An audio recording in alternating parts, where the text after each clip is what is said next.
Hi there, this is NikitaNet, and what's on the bench today is a very special form factor computer, BTX, and we're going to talk about that. So let's get started. So this is a wonderful little computer I found while dumpster diving. Well, not really. I went to recycle some stuff and found this one waiting to be picked up by me. Pointing at myself, of course. And I am, however, a little bit disappointed because, as you can see, well, this is my left hand, this is my right hand, and all the components are in the wrong place. So basically, well, the motherboard should be here, or all the components should be swapped around, because this is a BTX form factor. Form factor, I would say, failed many years ago, and this is a computer from 2004, which we're going to strip for parts because this is a very interesting one. This is a Median computer sold by LD or by Median, and it's full of proper stuff, proper components, but some have been branded Median, which is very interesting. So this motherboard is an Msi motherboard. It has proper Kingston memory. I've peeked. But if I'm not incorrect, this is, yeah, it is. And I'm going to open this up, hopefully at least, via this very special and funky plate, right? Produce it as cheap as possible. But I think this video card was specifically produced for this line of computers by an official reseller or, well, manufacturer of this stuff, because it has a special, well, thing right here which hooks up to it instead of some SLI fingers. Right, if you're into video cards, SLI fingers are normally located round about here, which allows you to SLI multiple video cards. So let's see, it does have the protection right here, and that is disengaged. Okay, so hopefully I'm screwing out the right, well, screws, and I might speed up part of this disassembly, but it is hopefully interesting to watch. Right. So this is very interesting. This video card is passively cooled. That's why I wanted it. It is most likely an MSI produced one with a specific HDCP connection right here. That is 2, 4, 6, 8, 10, 12, 13 pins that connect up to this daughter board, which includes a SCART connection and some, well, other connections as well via this nice little plug. So this is a specialty item, one could say, which will only fit, most likely at least, in this specific case. Will most likely work quite fine standalone without this daughter board connected to it, and these are being sold on eBay secondhand, but it is branded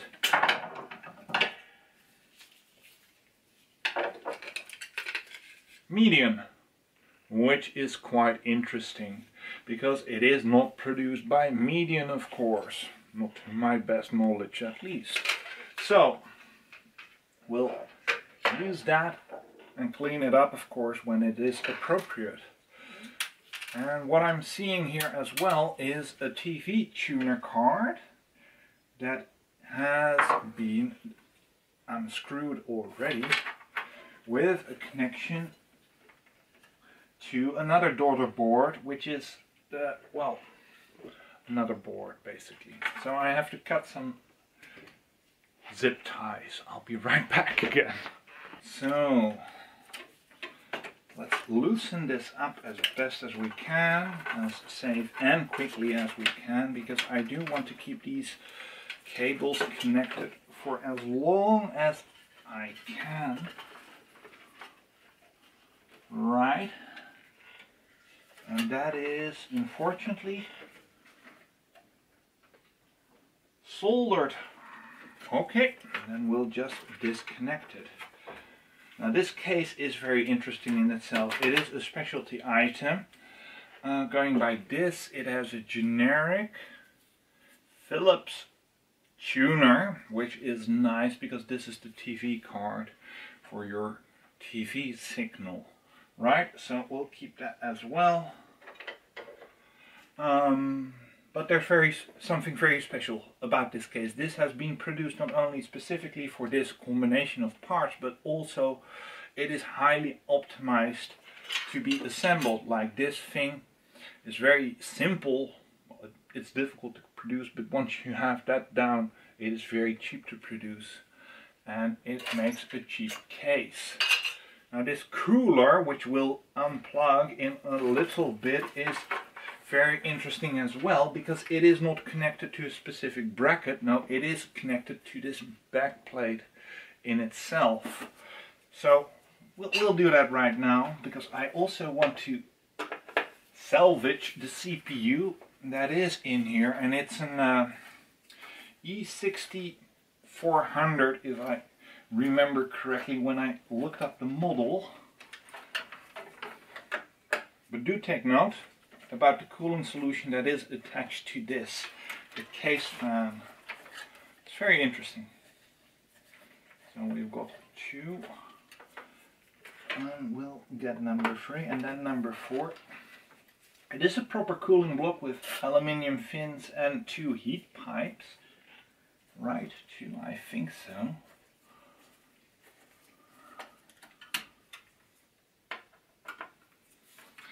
So the CPU in here is a Intel Duo Core.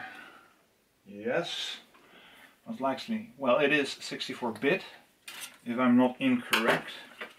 Oh. And it's still attached with its original thermal paste. Now, looking at this cooling block, it has a provision for 2 extra heat pipes. Right, one here that connects up.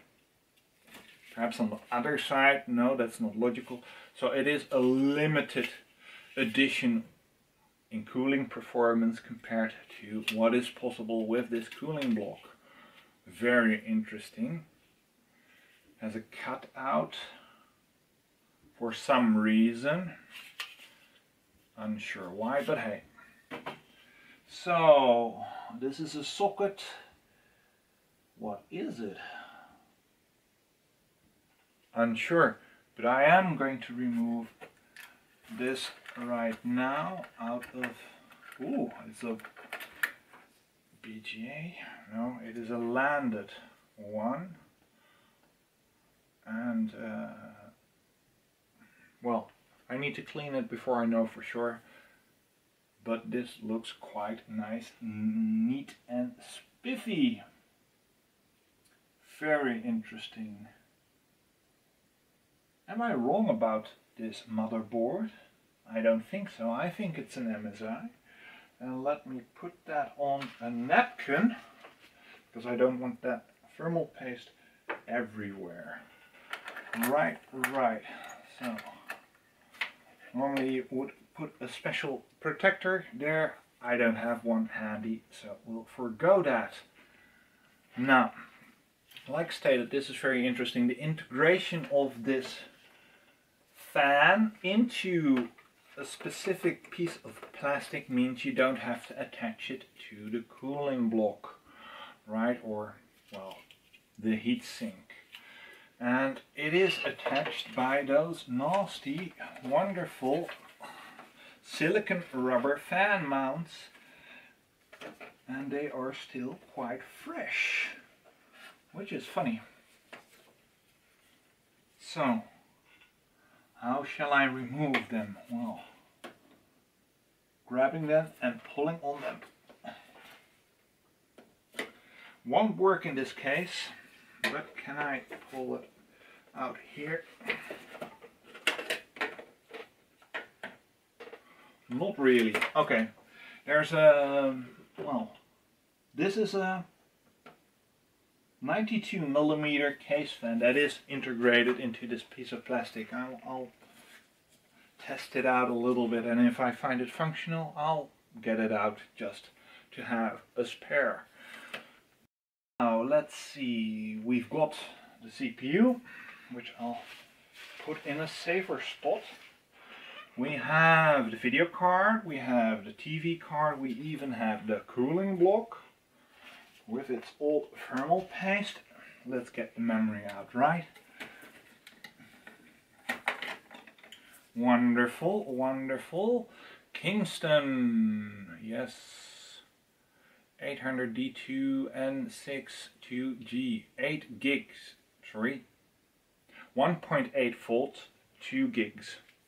2 sticks of wonderful memory that will most likely function very nicely and very properly. Right? Right. Is that an identical stick? Yes. Wonderful. So, what is stated on this motherboard? Let's see, let's see. Not much, not much. It is MS7318 version VER, right? Version 1.1. We've got a couple of cables going to the front of the case, and we've got a very quote-unquote wimpy 300 watt power supply, which is normal. Not the rating, but the size for such a case. And 300 watts is just barely enough if you put a couple of hard drives in here to run this entire PC, because the CPU is supposedly 65 watts in itself. Right? Does it provide enough power is then always the question. Now I can remove this motherboard, I won't though. I will remark it has 1x16 PCI Express slot, 2 PCI slots and 1 PCI Express by 1 slot here. And this is specifically, unfortunately, a BTX motherboard. So if you want to reuse the motherboard, you basically have to, well, first check this. Yes, it has a proper plate here, but first you have to basically find a case that is compatible with the BTX form factor, which is an issue. So, next part is putting that over here, getting these out, and the previous owner never removed this, right? The silicon desiccant anti-humidity bag.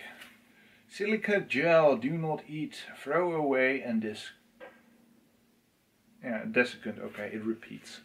So, they never removed it from the case. And I have had a medium computer from Aldi. It was my first real proper computer. It was an Intel Pentium 3 667 copper mine, which I used for quite a number of years and for part of my IT studies. And I was very glad to have gotten it at that time, because it wasn't all that expensive. Quite still a chunk of money, but it wasn't as expensive as other computers could have been. Now, we've got a CD drive and a DVD drive right here, and then we've got this media bay. I'm going to remove this and see if I can reuse part of this, because it is interesting for projects, but I want to see how this is connected, because there are buttons here that most likely engage. Yes, look at this. If I pull on this, the CD-ROM or DVD drive will be pressed via this very innovative mechanism, and it will, well, eject itself by its own power, of course. And this top drive is quite nasty. There's a spot on here. So let's first get this front bezel off, just to have a look at what's under here.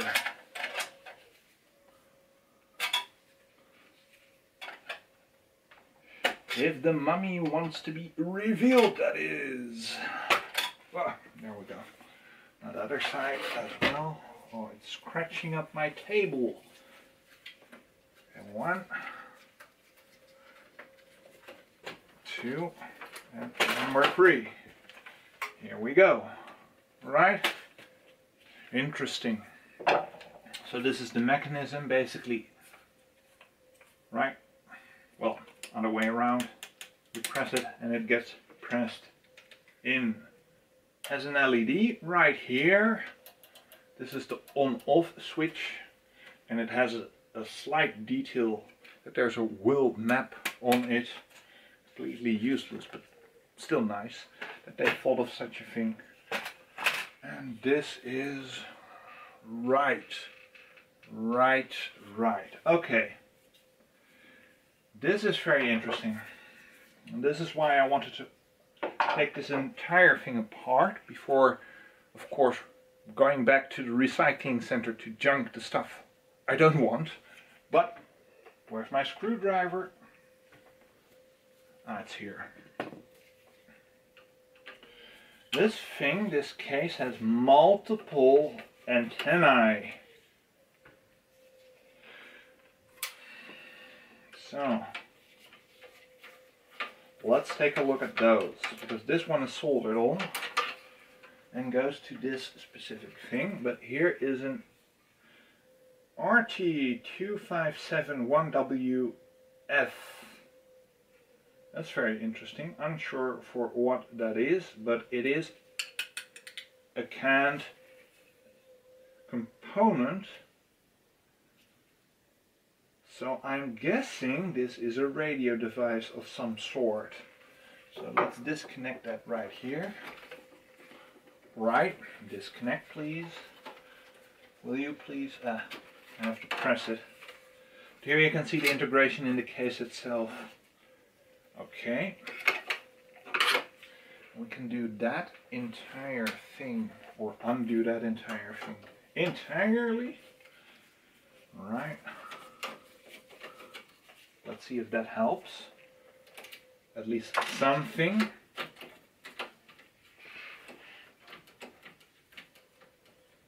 Right. Then it should go back, but it doesn't. Interesting.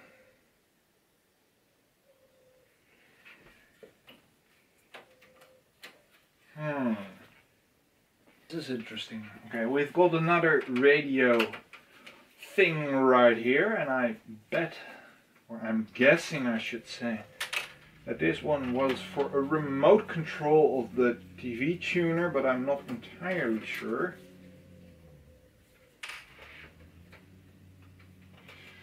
Right, so we have to bend this back, otherwise it won't release from the case.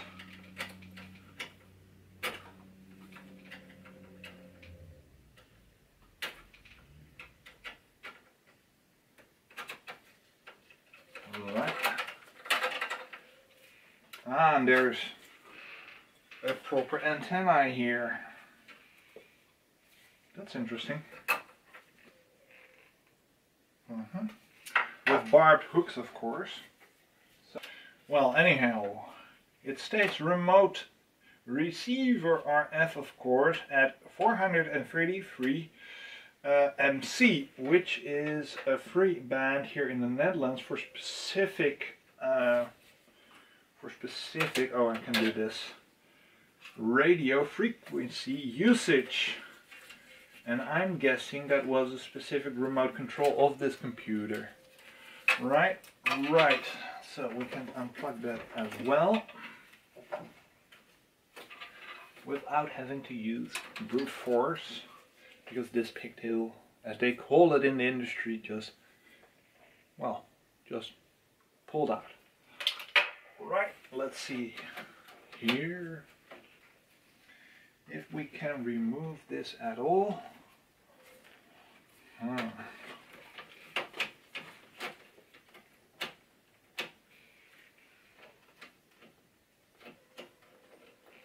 So I'm wondering how they put this together.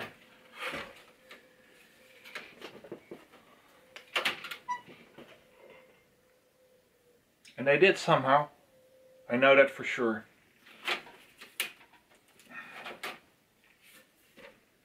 Is it that simple? Right? Perhaps.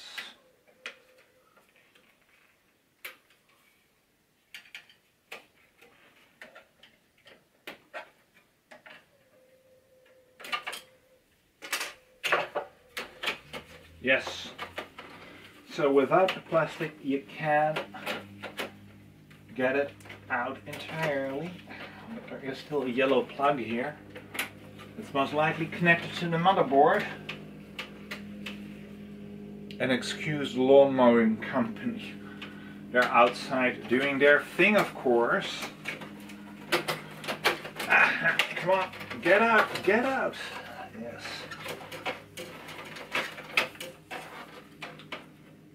Oh wow. So going by the cables, this is specifically designed for this case and this application. This radio frequency thing was of course connected here, right, color by color. And we've got the green one that was not connected here, but on the motherboard. We've got a yellow cable running somewhere here, yes, and a blue one. And let's see where the blue one went. This is the yellow one most likely. Yes, it seems like that. And it's a USB 2 header. And we've got a black cable running right here as well. I'm sorry if you can't see this, but that also is running to this entire assembly.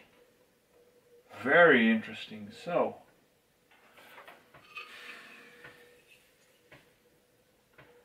I think this is Bluetooth. Almost certain of it. A very early version of Bluetooth.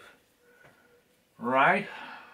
Let's see, part number 1414 50120019JROI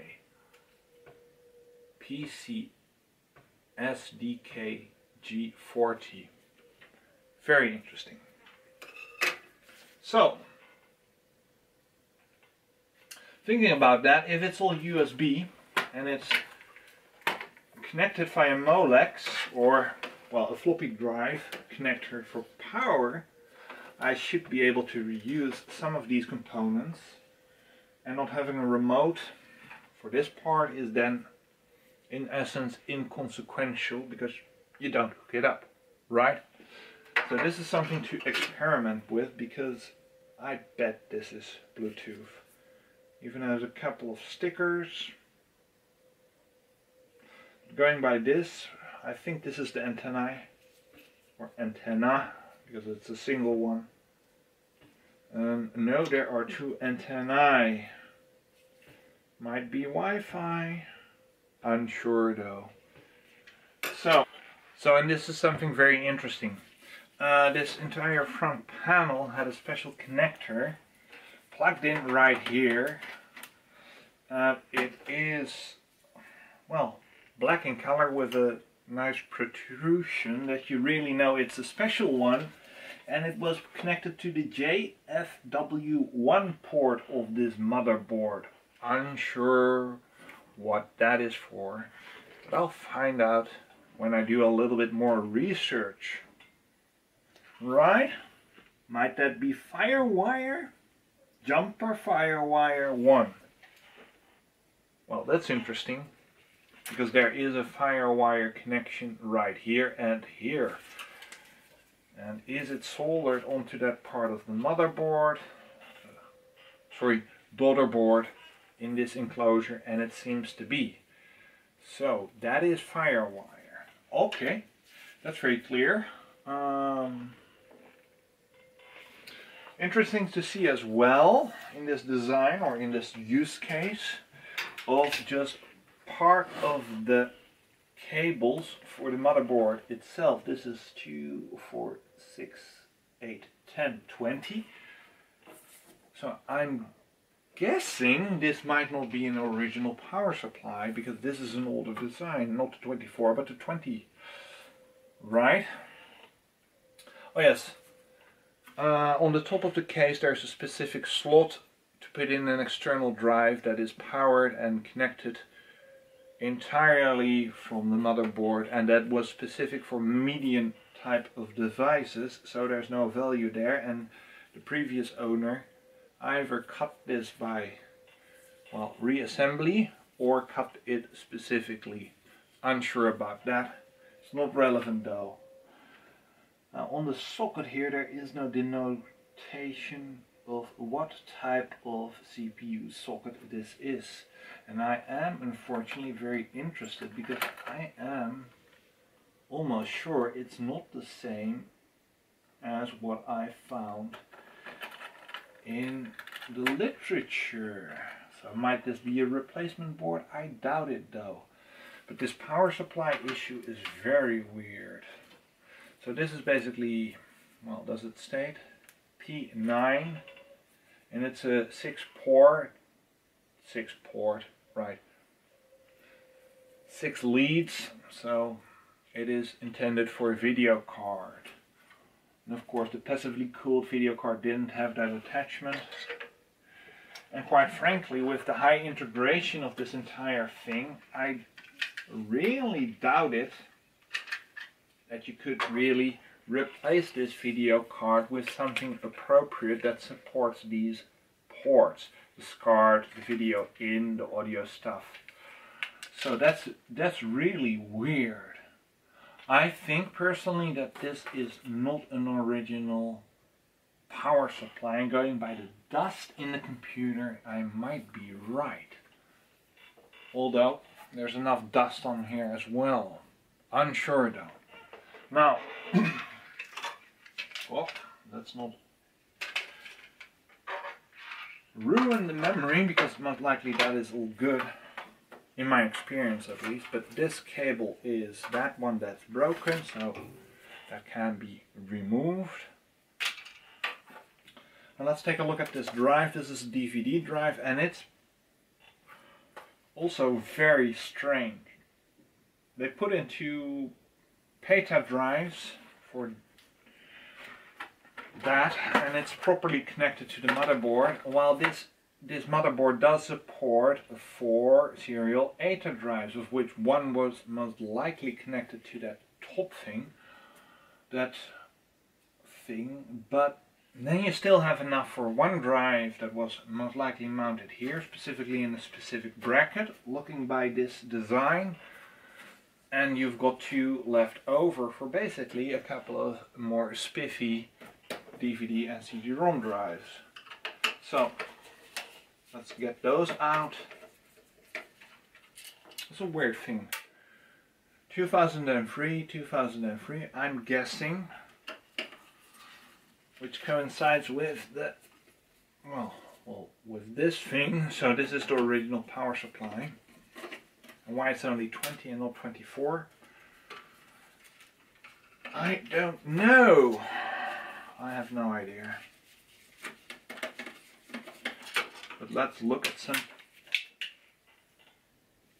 There went a screw. But let's look at some corrosion on the top of this thing, because I'm interested in that as well. So these were connected to the motherboard, most likely with these pardon me, cables, right? The audio connection cables. Oh, that's that.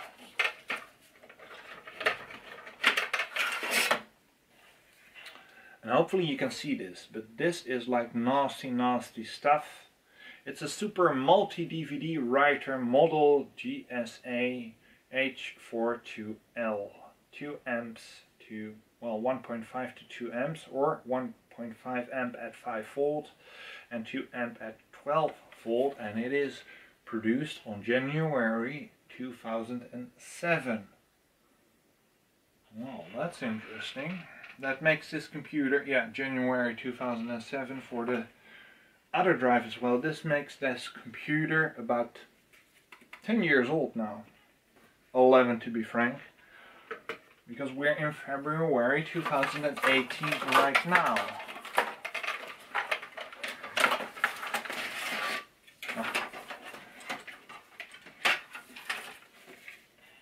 And an LG, another LG model DVD ROM drive model. Sorry, the model is GDR8164B. Has the same type of well, weirdness, but it is clean. You could reuse this. I've got a stack of these things. This one looks quite nice, and perhaps I'll clean it up with a little bit of the special stuff and then put it on the stack. Do watch out for critters that might live in this. You don't want those in your house, right? And I wanted to do this video outside because of that, but we had a lot of wind noise. Now there's one very interesting thing and fact about this entire case, that there are two cooling fans, basically one here inside the power supply and one here up front. Now the one up front, yeah, the one up front is most interesting because it is of a PWM design, right? I made a video about that, explaining all that stuff. 4 leads, blue, yellow, red and black. And somebody commented on one of those videos of me explaining that it's weird that the colors are swapped around for that Arctic cooling one, and it was, but that's how they implemented their design. And it was non-standard, of course. So I am interested in keeping this fan. So let's just force it out by applying enough pressure. Come on. Right, pulling on it and also stretching it out at the same time. Once at this point, okay. It is removable.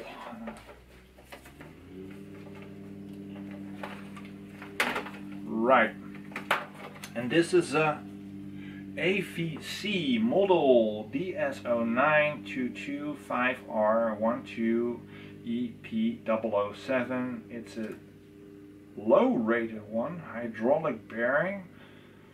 Let's see, 12 volt, 0.1 amp.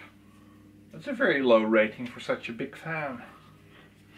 That's very interesting. Let's put this back in its spot. Yes. But it's not all that often that I see a PWM fan. Perhaps because of the computers I disassembled that are quite old and ancient, right? So, let's see. This power supply does provide a second pin to the motherboard, most likely for, well, this is specifically for the CPU, but why it's missing one here is a mystery to me. It is all assembled at the same, well, place because of these stickers, so that's quite clear. Unsure about the rest though. Very interesting. 3 Molex, 1 floppy of course, and 2 serial ATAs for here. So they got parallel ATA writer and, well, reader specifically because of this power supply. Guessing here to be able to buy a cheap power supply, and of course they used to be made in both serial ATA and, well, parallel ATA or IDE, so that's not a big issue. You just ordered the other connection. Perhaps they even got it cheaper. Unsure. Most likely this is an Msi Motherboard. It has the same sticker, so it's the same vintage. And I wanted to show you the pardon me, the connection, and let me make something. Ah, very interesting. So behind the motherboard there are 4 copper standoffs that screw directly into the computer case, and I'll show you right now. Alright, right here. So the mounting of this heat sink is directly via those things to the case itself. So there isn't a separate bracket you have to hold in place. There doesn't have to be a cutout, just included in the stamping, which is highly efficient. Yeah, it is. So let's see.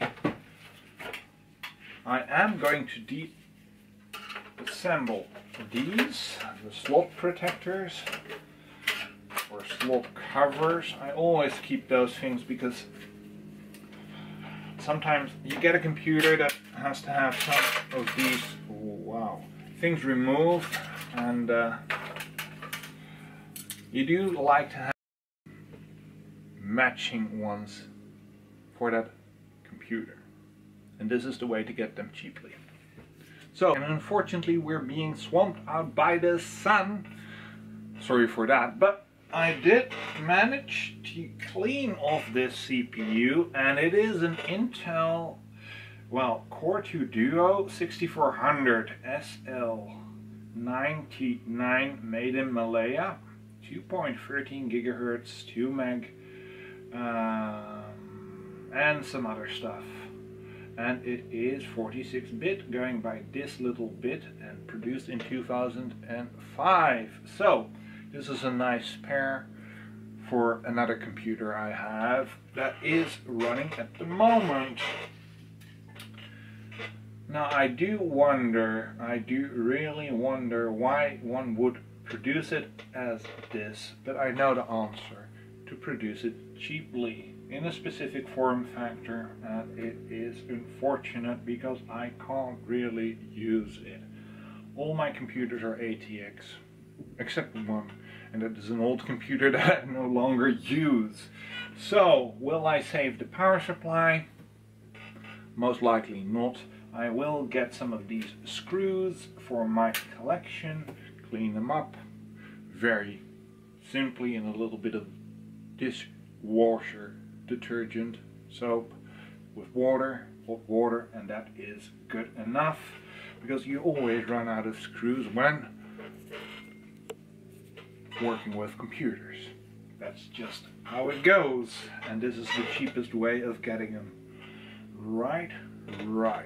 So, this is Nikita saying, I hope you found this video interesting. Like or dislike this video at your pleasure. Of course, subscribe to the channel. And excuse the lawnmower guy who can't help it. He has to make a living as well. So, this is Nikita saying, thanks for watching, and see you in the next video. Bye-bye.